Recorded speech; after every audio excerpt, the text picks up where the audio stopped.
오늘 말씀 사도행전 16장 16절에서 18절까지 말씀입니다. 신약성경 215페이지에 있습니다. 같이 한 목소리로 봉독하겠습니다. 우리가 기도하는 곳에 가다가 점치는 귀신들이 여종 하나를 만나니 정으로 그 주인들에게 큰 이익을 주는 자라. 그가 바울과 우리를 따라와 소리질러 이르되 이 사람들은 지극히 높은 하나님의 종으로서 구원의 길을 너에게 전하는 자라 하며 이같이 여러 날을 하는지라. 바울이 심히 괴로워하여 돌이켜 그 귀신에게 이르되 예수 그리스도의 이름으로 내가 내게 명하노니 그에게서 나오라 하니 귀신이 즉시 나오니라. 아멘. 이제 가을이 되었습니다. 이제 가을이 되었고 아직은 좀 덥지만 더위도 좀 지나가는 것 같아요. 그래서 이 가을 하면 이제 열매 맺는 또 계절이죠. 그래서 주님 안에서 풍성한 열매를 맺기를 원합니다. 서로 인사하겠습니다. 풍성한 열매를 맺읍시다. 풍성한 열매를 맺읍시다. 네, 열매하면 이제 여러 요즘 맛있는 과일들이 많고 옛날에는 이제 제철 과일이다 이렇게 철마다 이렇게 먹었던 과일이 기억나는데 이제는 어느 때나 거의 다 먹을 수 있는 그런 시대가 되었죠.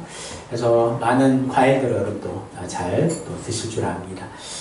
그렇게 열매를 맺기 위해서는 먼저 씨앗이 뿌려져야 되고 그렇게 어려운 또 뜨거운 햇빛을 잘 받아서 또 비를 잘 받고 또 뿌리가 내리고 줄기가 자라서 이제 잎이 나고 또 열매를 맺고 그런 또 시간이 어떤 걸리는 그런 노력 속에서 이제 열매들이 맺어지게 됩니다.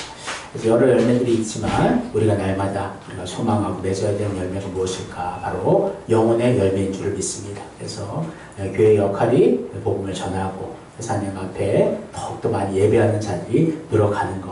그래서 생명을 살리는 역할이 바로 교회의 역할인 줄을 믿습니다. 그리고 우리 개개인의 역할도 마찬가지예요. 우리도 개개인 또 무형교회이기 때문에 우리가 복음을 전하고 그렇게 복음의 삶을 살아가는 것은 우리의 당연한 우리의 사명인 줄을 믿습니다. 그래서 이번 한 달은 이제 전도에 대해서 함께 말씀을 나누면서 복음 전파자 또 전도자라고 우리가 얘기하는데 전도자의 삶이 어떤 삶이 돼야 될까 이번 주 다음 주 집중해서 함께 살펴보기를 원합니다. 그래서 교회의 역할이 크게 두 가지, 모이는 역할에서 모여서 예배하며 말씀을 배우며 교제하며 기도하며 모이는 역할의 개념이 있고요. 또한 교회는 흩어지는 역할이다. 그래서 나아가서 복음을 전하고 선교하며 우리의 삶 속에서 그리스도의 빛을 나타내는 것, 그것이 또 흩어지는 교회의 역할이죠. 그래서 이 두 개의 사명이 항상 균형 있게 이루어져야 된다는 것입니다. 우리 개개인도 마찬가지예요. 하나님 앞에 예배하면 잘 드린다고 그것이 다 이루어진 것이 아니라 예배를 잘 드리며 또 나아가서는 또 복음을 전하는 것. 이 두 가지를 잘 감당할 때 그것이 우리의 하나님 안에서의 참된 사명이 되고 하나님의 칭찬이 될 줄을 믿습니다.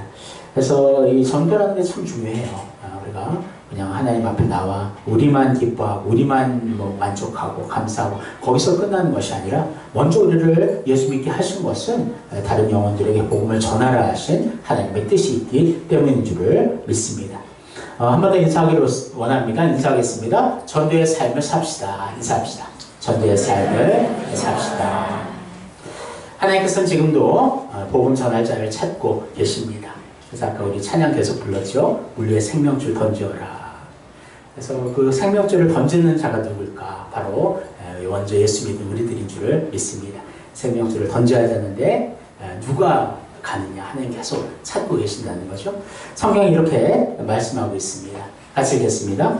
이에 제자들에게 이르시되 추수할 것은 많되 일꾼이 적으니 그러므로 추수하는 주인에게 청하여 추수할 일꾼들을 보내주소서 하라 하시니라. 아멘. 추수할 것은 많되 일꾼이 적다.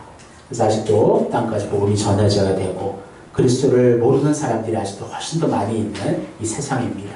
그래서 우리가 그 일꾼 되어서 복음을 전하는 것이죠.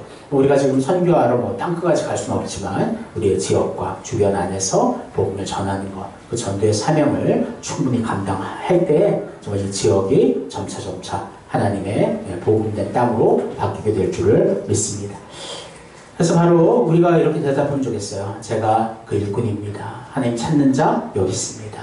하나님 제가 우리 삶 속에서 복음을 전하기를 원합니다. 그렇게 하나님 앞에 기꺼이 내 자신을 내어드릴 때 하나님께서 우리를 온전히 기뻐하시며 사용하여 주실 줄을 믿습니다. 하나님 지금도 전도자를 깊이 긴급하게 찾고 계셔요. 그래서 근데 이제 우리가 그릇을 쓸 때 한번 생각해 보세요. 깨끗한 그릇을 쓰겠죠. 아무리 좀 가격이 저렴해도 깨끗하게 이렇게 닦여 있는 그릇을 사용할 것입니다. 아무리 고가의 그릇이다 하더라도 거기에 오물들이 덕지덕지 묻어 있다면 사용할 수가 없겠죠. 깨끗이 씻어서 그렇게 사용할 수가 있는 것처럼 우리가 하나님 앞에 언제나 믿음의 준비가 되어 있어서 하나님 나를 사용하시라 하실 때 내가 여기 있습니다. 그때 나를 바로 사용하실 수 있는 그러한 전도로 준비된 전도자 되기를 소원합니다. 그러기 위해서는 나는 너를 회개하는 심령이 되어야 되겠고 하나님 앞에 늘 내가 있습니다. 고백하는 여러분과 제가 되기를 주님의 이름으로 소원합니다. 오늘은 배경을 먼저 살펴보면 바울과 실라가 빌립보에서 복음을 전하는 과정 중에 만나는 고난의 모습을 우리가 이야기하고 있습니다.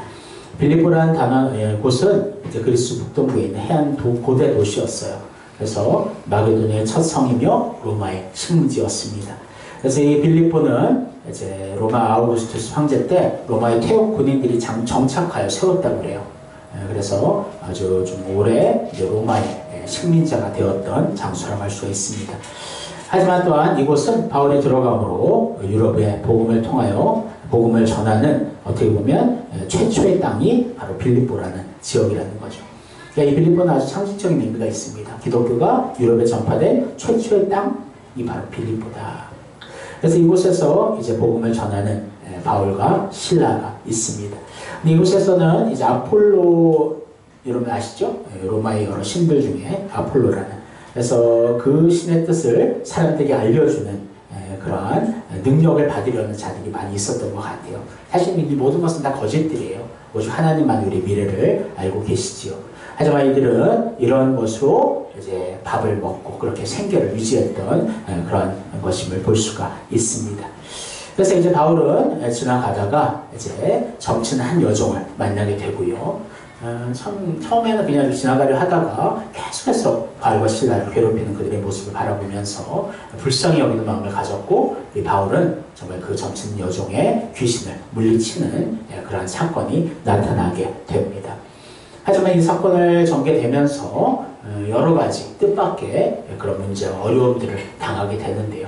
그래서 이 모든 과정들을 통해서 전도자가 복음 전파할 때 있어서 무엇이 준비되어 있는가, 복음 전파에 준비된 모습들을 살펴보는 시간 되기를 원합니다. 그래서 오늘 세 가지, 다음 주 세 가지 함께 나눠보기를 원합니다.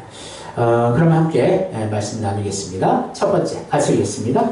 기도하며 나아가야 합니다. 16절, 우리가 기도하는 곳에 가다가 점치는 귀신들이 여종 하나를 만나니 점으로 그 주인들에게 큰 이익을 주는지라. 그래서 이제 바울과 실라가 어디로 가는가, 그것을 먼저 살펴봐야 되는데요. 어디로 나아갔다 그랬죠? 기도하는 곳에 가다가. 그러니까 바울과 실라가 기도하러 가는 길이었다라는 것이죠. 그래서 바울과 실라는 항상 기도처를 찾았어요. 그리고 기도하는 모습을 우리가 많이 볼 수가 있습니다. 16장 13절에도 이렇게 이야기하고 있어요. 같이 읽겠습니다.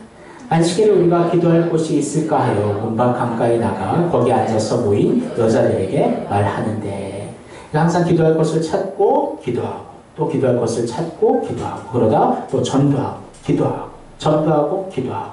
정말 바울과 실라는 그냥 계속 전도만 하는 것이 아니었어요. 항상 기도하며 하나님의 뜻을 찾고 또한 그 힘으로 또한 전도로 나아가는 그들의 모습을 보게 됩니다. 사도행전은 기도라는 단어가 28번이나 나와요. 그러니까 사도행전은 하나님의 놀라운 그 복음이 이제 교회를 통해서 전 세계에 확장되는 그런 이야기인데, 그만큼 못지않게 기도했다라는 말들이 많이 나와 있음을 알 수가 있는 것입니다. 그럼 왜 기도해야 될까? 바로 하나님 주신 복음의 사명이 있는 곳은 기도를 통해 우리가 깨달아 알기 때문입니다. 그래서 기도하지 않으면 그 능력이 온전히 나타날 수가 없어요. 기도하지 않으면 주님을 위한 봉사를 하더라도 그 봉사와 헌신들이 금방 지치고 넘어질 수밖에 없다는 것입니다. 기도할 때에 그 주님 주신 사명을 찾을 수 있고, 기도할 때에 우리가 지치지 않고 성령의 힘으로 주님의 십자가의 능력으로 우리가 그 사명을 곁들이 감당할 수 있다는 것을 여러분 기억하시기를 원합니다. 여러분 누구도 기도하지 않으세요? 바로 예수님 자신도 기도하셨습니다. 사실 예수님은 하나님이시기 때문에 그냥 하나님과 교제하시고 교통하시는 분이셔요. 하지만 주님은 항상 기도할 자리를 찾고 기도하셨다라고 계속해서 말씀하고 있습니다. 한번 그것을 좀 모아봤는데요. 좀 길지만 같이 계속 이어서 읽어보겠습니다. 예수는 물러가사 한적한 곳에서 기도하시니라. 이때 예수께서 기도하시러 산으로 가사 밤이 새도록 하나님께 기도하시고, 예수께서 따로 기도하실 때 제자들이 주와 함께 있더니 물어 이르시되 우리가 너를 누구라고 하느냐. 이 말씀을 하신 후 8일쯤 되어 예수께서 베드로와 요한과 야고보를 데리고 기도하시러 산에 올라가사 예수께서 한 곳에서 기도하시고 마치시되 제자 중 하나가 여짜오되 주여 요한이 자기 제자들에게 기도를 가르친 것과 같이 우리에게도 가르쳐 주옵소서. 아멘. 이 외에도 예수님 기도하셨다. 그 내용이 참 많이 나와 있어요. 그러니까 하나님 아들이 예수님도 기도하셨는데 우리가 기도하지 않으면 얼마나 그것이 우리에게는 어려운 것이 됩니까? 정말 기도하지 않는 것은 사실 말이 안 되는 거예요. 우리 기도는 호흡이라 얘기하는 것처럼 우리가 숨을 안 쉬면 죽는 것처럼 기도는 그렇게 우리에게 필수적인 것이 된다는 것입니다. 사실 이 새벽 기도도요. 어떤 사람은 그렇게 말해요. 새벽 기도 누가 만들었냐 막 얘기하지만 바로 예수님께서 새벽 기도를 만드셨습니다. 새벽에 주님께서 하나님 앞에 나와 정말 한적한 곳에 가서 기도하시는 주님의 모습을 우리가 본받고 또 새벽 예배도 하게 되는 거죠. 사실 미국에는 새벽 예배가 없었는데 우리나라의 새벽 예배를 또 바라보면서 거기에도 이제 새벽 예배들이 또 생긴다고 그래요. 어쨌든 이렇게 예수님께서도 기도하셨다. 그래서 예수님 기도가 얼마나 중요하시면 우리에게 기도를 알려주셨죠. 11장 2절 말씀 같이 읽겠습니다. 예수께서 이르시되 너희는 기도할 때 이렇게 하라. 아버지여 이름이 거룩히 여김을 받으시오며 나라가 임하시오며. 많이 듣던 말씀이죠. 바로 주기도문. 그래서 이 주기도문도 주님께서 가르쳐 주신 기도문. 그래서 이 기도가 얼마나 중요한지 우리가 알 수가 있는 것입니다. 그래서 예수님께서 또 이 기도하라고 명령을 하셨어요. 같이 읽겠습니다. 예수께서 그들에게 항상 기도하고 낙심하지 말아야 할 것을 비유로 말씀하여. 예수님도 기도하셨고 또 우리 예수 믿는 우리들에게도 기도하라. 지금께서 계속해서 말씀하고 계십니다. 그래서 이 기도는 그럼 얼마나 해야 될까? 성경은 또 이렇게 말씀합니다. 같이 읽을게요. 쉬지 말고 기도하라. 기도를 계속하고 기도에 감사함으로 깨어 있으라. 쉬지 않고 기도하라. 참 이게 가능할까? 사람들이 물어봐요. 하지만 이 쉬지 않고 기도한다는 게 무슨 의미일까? 늘 하나님과 교제하며 하나님을 인식하며 하나님과 동행하는 거예요. 그러면서 또한 우리 공적인 하나님과의 하루에 만나는 시간을 만들어서 하나님과 기도의 교제를 하는 것이 항상 쉬지 말고 기도하는 의미인 줄을 믿습니다. 그런데 그 기도할 때 정말 불평불만을 하라는 것이 아니라 감사함으로 깨어있으라. 그래서 기도한다는 것은 감사함을 우리 안에 채우는 것이고 또한 기도한다는 것은 항상 깨어있는 것. 사탄은 우리를 언제나 넘어뜨리려 우리의 약점을 찾고 있는데요. 기도할 때는 사탄이 틈탈 그 틈이 없다는 것을 여러분 기억하시기를 원합니다. 사랑하는 성도 여러분, 가장 첫 번째 우리가 전도자로서 준비되어야 될 것은 기도하는 것이다. 여러분 꼭 기억하시기를 원합니다. 어려운 게 아니지만 항상 이거 잘 어렵기도 하죠. 왜냐하면 기도할 때 그 기도의 능력이 나타나기 때문입니다. 다 알고는 있어요. 기도해야 된다. 기도는 호흡이다. 기도는 하나님과 교제이다. 다 알고는 있지만 실제적으로 하나님을 만나고 하나님과 교제하는 참된 기도의 호흡을 하는 자만이 그 기도의 능력을 받을 수가 있음을 여러분 기억하시기를 원합니다. 그래서 우리가 기도할 때 또 복음 전할 자들이 나타나게 되는 거예요. 어떤 분들을 보면 내가 복음을 전하고 싶은데 주변에 다 예수 믿는 사람밖에 없어요. 그렇게 얘기하는 사람들이 있어요. 하지만 그것은 잘못된 거예요. 하나님께서는 분명히 전도의 그 사명이 있는 자들에게 그 영혼들을 붙여주시는 것을 기억하기를 원합니다. 그래서 내가 전도자가 되기를 원하고 복음을 전하기를 원하는데 하나님 정말 그것을 우리가 기도함으로 그 대상들을 잘 찾고 만나게 하옵소서. 그것이 또 기도의 또 능력인 줄을 믿습니다. 두 번째, 한번 같이 읽겠습니다.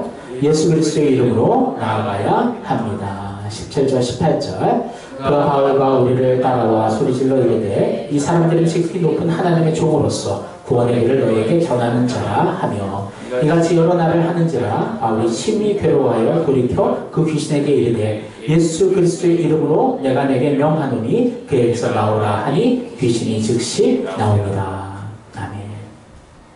바울과 실라가 이제 기도하러 가는 중에 아주 고래고래 소리를 지르는 한 여인을 만나게 됩니다.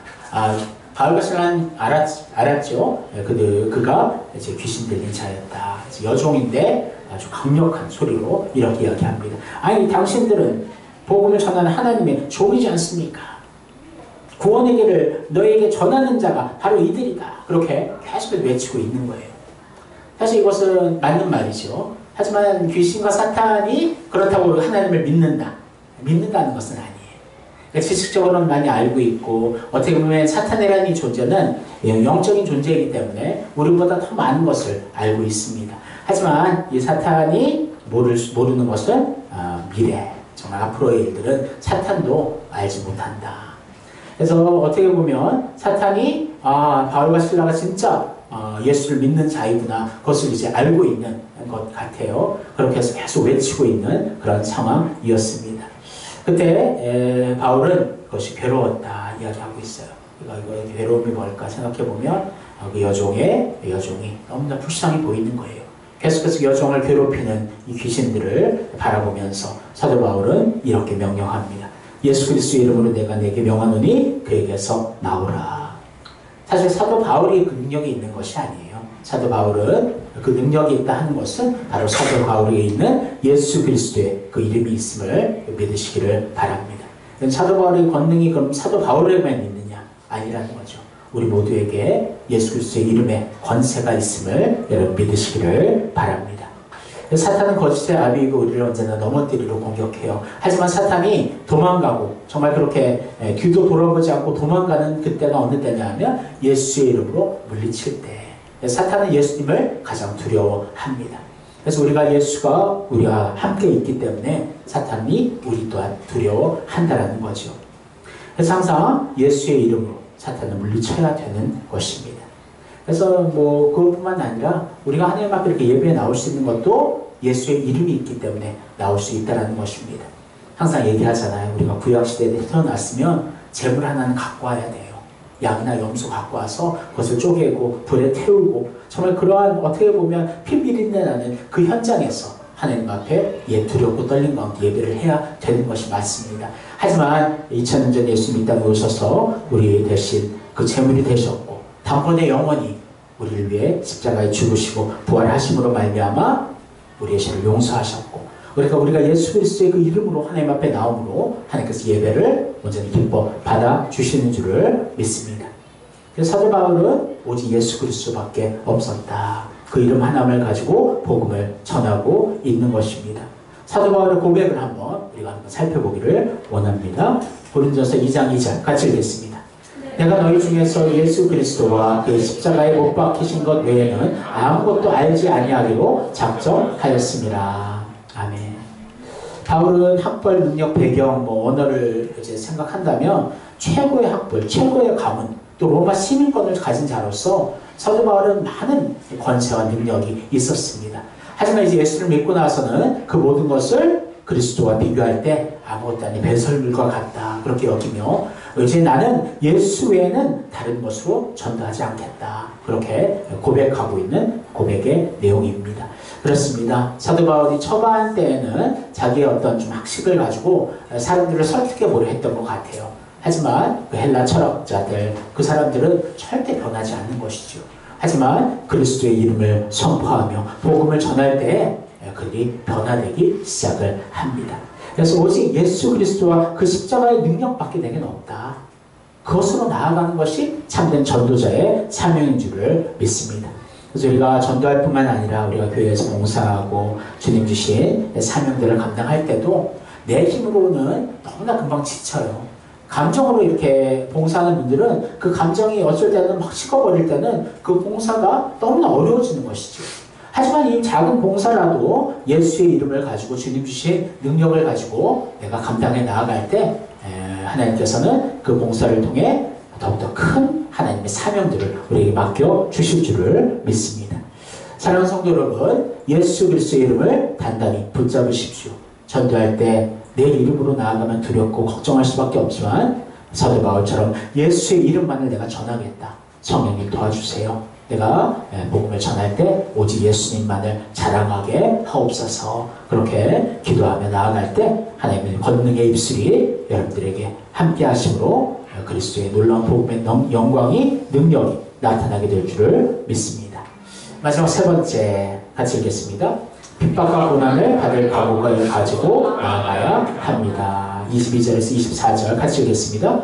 우리가 일제히 일어나 고발하니 상관들이 옷을 찢어 벗기고 매로 치라 하여 많이 친 후에 옥에 가두고 간수에게 명하여 든든히 지키라 하니 그가 이런 명령을 받아 그들을 깊은 옥에 가두고 그 발을 착고에 든든히 채웠더니 아멘. 갑자기 예상하지 못한 일이 생겼습니다. 사실 어떻습니까?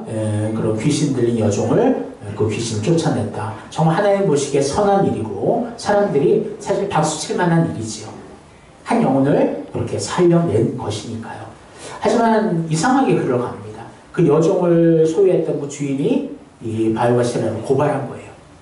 영업방해로 고발을 해서 이렇게 또한 또 그 손발이 잘 맞는 것을 보게 돼요. 이렇게 잡혀가니까 바로 그 상관들이 옷을 찢어 벗기고 매로 치기 시작합니다. 여러분 생각은 어떻습니까? 정말 억울하지 않겠습니까? 내가 귀신을 쫓아냈고 정말 선한 일을 했는데 오히려 정말 나를 매로 치고 있는 감옥에 갇힌 억압된 상황이 된다면 얼마나 억울하겠어요. 하지만 사도 바울은 전혀 억울해하지 않고 있음을 알 수가 있습니다. 어떻게 보면 당연한 것을 받은 것처럼 그렇게 여유 있는 모습을 보게 되는 것이지요. 사도 바울의 마음엔 이런 가치가 있었던 것 같아요. 환난과 고난은 당연하다. 환난과 고난은 천국으로 가는데 필수 코스이다. 주님께서 환난과 고난을 나를 위해 당하셨다. 나도 주님을 위한 환난과 고난을 당하는 것이 마땅하다. 사실 우리가 예수를 믿고 구원을 받았습니다. 이제 주님 안에서 하나님의 자녀가 되었죠. 어떤 분들은 이제 하나님 자녀 되었으니까 만사 형통할 거야 그렇게 생각하는 사람들이 있어요. 하지만 그것은 잘못된 것입니다. 항상 제가 얘기했듯이 우리는 원래 어둠이었고 영원한 지옥에 가야 되는 존재인데 우리 안에 예수님이 들어오셨죠. 우리 예수를 믿고 우리 자신이 빛의 자녀가 되었습니다.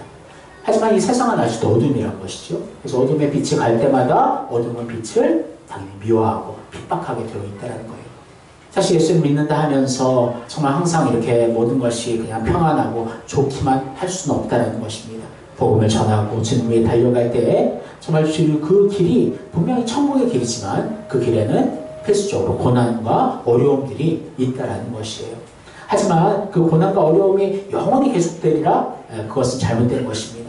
잠깐 있는 것이지 그것 또한 지나가리라. 여러분들 기억하시기를 원합니다. 그래서 항상 이 환난과 고난이 있을 때 사실 우리 잘못 때문에 우리 스스로가 자초한 환난과 고난을 이야기하는 것은 아니에요. 우리가 복음을 전하고 주님 뜻대로 살려고 노력하는데 그런 어려움들이 닥칠 때 그런 고난들을 말하고 있습니다. 근데 그런 고난이 당할 때 우리는 어떤 마음가짐으로 그 고난을 맞이해야 될까? 한번 말씀을 더 살펴보기를 원합니다. 같이 읽겠습니다. 제자들의 마음을 굳게 하여 이 믿음에 머물러 있으라 권하고 또 우리가 하나님의 나라에 들어가려면 많은 환난을 겪어야 할 것이라 하고 우리가 잠시 받는 환난에 경한 것이 지극히 크고 영원한 영광에 중요한 것을 우리에게 이루려 하니. 아멘. 환난이 있다 분명히 말하고 있습니다. 환난이 없다라고 얘기하지 않아요. 환난이 있을 수밖에 없다. 하지만 이 환난은 경한 것이다. 가벼운 것이다. 금방 지나가는 것이다. 그 하나님 주실 나중에 하나님 주신 천국의 상급과 그 영원한 하나님의 영광과 비교하면 이 환난은 아무것도 아니라고 말씀하고 있는 것입니다. 저도 이제 딸이 있지만 제 아내가 아이를 품고 이렇게 아이를 임신하고 있을 때 많은 고통이 있지요. 많은 또 출산할 때도 그 아픔들이 있었습니다. 하지만 그것을 어떻게 이길 수 있을까 생각해보면 그 아이를 볼 때예요. 아이를 받았을 때 그 모든 아픔과 근심들은 싹 눈 녹듯이 사라져버린 것이지요. 그것처럼 이 고난과 아픔들이 있지만 이것이 우리를 영원히 넘어뜨리고 우리를 힘들게 하려는 것이 아니라 이 고난의 영광 후에는 하나님 주시는 면류관이 있고 하나님의 주시는 상급이 있다. 그래서 이 고난과 아픔은 잠깐이지 잠깐 참고 우리가 지나가야 된다. 그렇게 말씀하고 있는 것입니다. 계속해서 말씀을 읽어보겠습니다. 같이 읽겠습니다. 다만 이뿐 아니라 우리가 환난 중에도 즐거워하나니 이는 환난은 인내를, 인내는 연단을, 연단은 소망을 이루는 줄 알미로다. 아멘.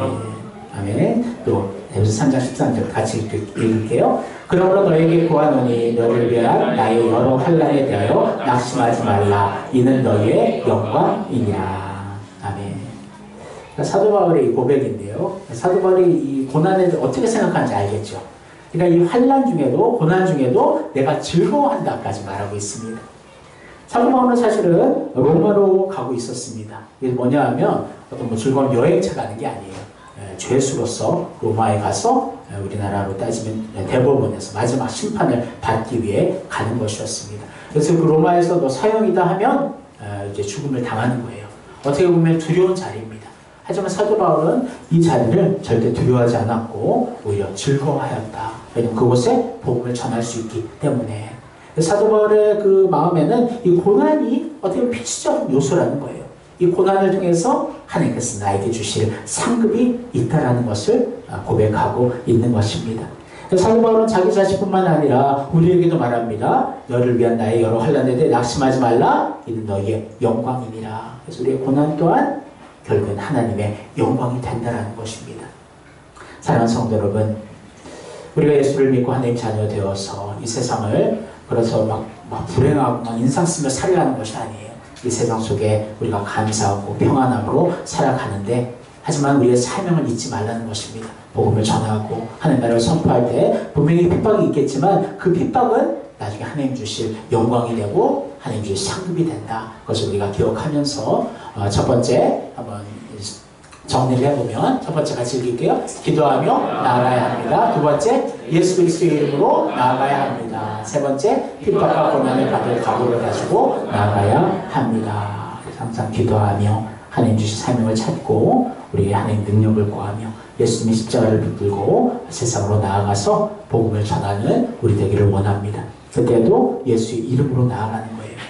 그때 분명한 고난과 환난이 있지만 그것을 어렵고 힘든 것으로 생각해서 그것을 모면하고 피하라는 것이 아니라 그 고난을 잘 견뎌내면 하나님 놀라운 영광이 있고 하나님의 상급이 있다. 그래서 우리가 바라보면서 날마다 복음을 들고 이 세상으로 나아갈 수 있는 여러분과 제가 되기를 주님의 이름으로 소원합니다. 기도하겠습니다. 사랑하님 감사합니다. 하나님 전도자의 자세 확실하게 하나님 말씀하셨습니다. 바로 기도하며 좀 하나님의 뜻을 찾고 또 예수 그리스도의 이름으로 담대히 나아가는 그런 우리들 되기를 원합니다. 그 앞에 고난과 환난이 있을지라도 그것은 잠시 잠깐이요 하나님 주신 놀라운 영광의 상급이 될 줄을 믿사오니 날마다 주님을 위해 기쁨으로 평안함으로 승리하는 모습으로 하나님 주 복음을 전하는 우리들 되게 하여 주옵소서. 하나님은 지금도 추수할 자를 찾고 있습니다. 하나님 우리가 그 추수할 일꾼 되기를 원하고 이 지역 아무리 아름다워 보이고 평온해 보일지라도 아직도 예수를 믿지 않고 사탄에 억압되어 있는 자들이 너무나 많이 있음을 바라봅니다. 아직도 어둠 가운데 있는 지역 가운데 우리가 복음의 빛을 전하게 하여 주셔서 하나님 나라가 확장되며 하나님의 영광이 나타나게 하옵소서. 감사하며 예수님의 이름으로 기도합니다. 아멘.